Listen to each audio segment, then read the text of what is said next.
नमस्कार, आप देख रहे हैं वीके न्यूज और मैं हूं आपके साथ शालिनी झा। इन दिनों लव जिहाद का मामला काफी गरमाया हुआ है। हाल ही में तनिष्क का एक एड सामने आया था जिसमें लव जिहाद को प्रमोट करते हुए दिखाया गया था, जिस पर बाद में काफी हंगामा मचा और तनिष्क को बॉयकॉट करने की मुहिम तक चलाई गई।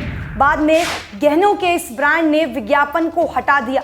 तनिष्क के इस विवादित एड के बाद अक्षय की फिल्म लक्ष्मी बॉम्ब पर भी लव जिहाद को प्रमोट करने का आरोप लगा था, क्योंकि इस फिल्म में भी फिल्म का नायक आसिफ है और इसकी नायिका प्रिया।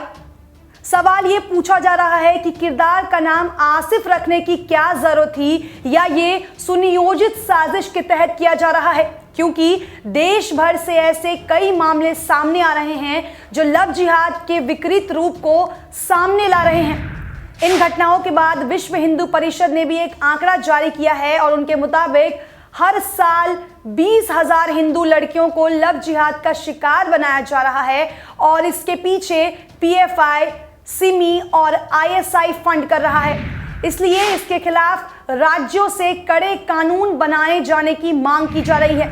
इन सब के बीच ये सवाल उठता है कि क्या भारत की तरह भी बाकी देशों में ऐसी ही छूट है और क्या वो लोग भी किसी भी धर्म से शादी कर सकते हैं। इसकी जब हमने जांच पड़ताल की तो हमें कई ऐसे देशों की सूची मिली जहां दूसरे मजहब में शादी करना बिल्कुल गुनाह है। खासतौर पर ये देश इस्लामिक हैं। इन देशों में मुस्लिम लड़कियां अपने मजहब के बाहर शादी नहीं कर सकती, लेकिन कमाल की बात यह है कि मुस्लिम युवाओं को दूसरे धर्म की लड़की से शादी करने की इजाजत है, लेकिन इसके लिए एक खास शर्त है जिसे कितबिया या किताबी भी कहते हैं, जिसका मतलब है किताब में जिनका जिक्र हो। ये अमूमन कैथोलिक या यहूदियों से शादी की इजाजत देता है। बात करें पड़ोसी मुल्क अफगानिस्तान की तो यहाँ पर भी पुरुष कितबिया के तहत किसी गैर मजहब की लड़की से शादी कर सकता है, लेकिन मुस्लिम लड़की किसी भी दूसरे मजहब से शादी नहीं कर सकती। इसी तरह अल्जीरिया में भी यही कानून है।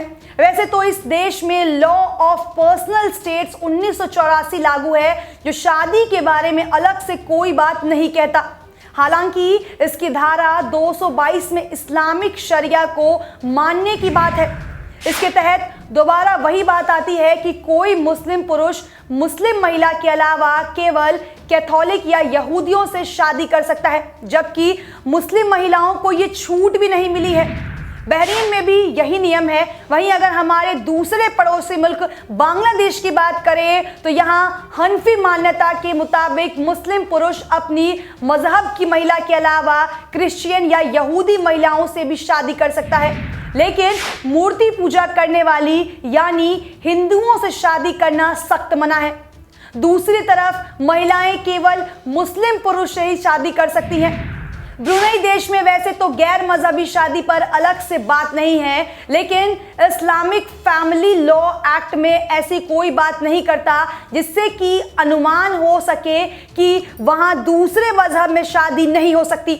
वहीं फैमिली लॉ एक्ट की धारा 47 में साफ है कि अगर शादी में कोई भी एक पार्टी धर्म छोड़ देता है या मुस्लिम से अलग धार्मिक मान्यता ले लेता है तो उनकी शादी तब तक मान्य नहीं होगी जब तक खुद कोर्ट न कह दे।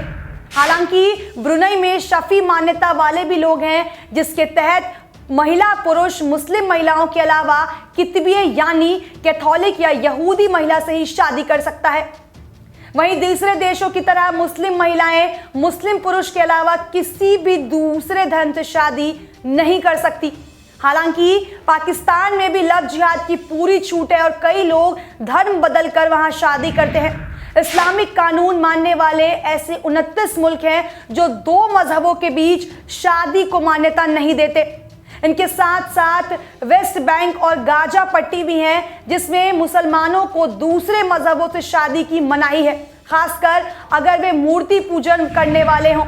ईरान और इराक में ये नियम काफी सख्त हैं और अगर कपल में से एक की धार्मिक मान्यता मुस्लिम ना हो तो उन्हें अलग कर दिया जाता है। सैर सपाटे वाले देश मलेशिया में भी नियम काफी सख्त है। यहाँ तक कि मलेशिया में कितबिया का अलग से ही जिक्र किया गया है। इसके अनुसार अगर कोई मुस्लिम पुरुष अपने धर्म से बाहर किसी दूसरे धर्म में शादी करना चाहे तो वो केवल कितबिया से ही शादी कर सकता है। इस पर आपकी क्या राय है, हमें कमेंट सेक्शन में बताना ना भूलें और देश और दुनिया की तमाम बड़ी खबरों के लिए देखते रहें वीके न्यूज। धन्यवाद।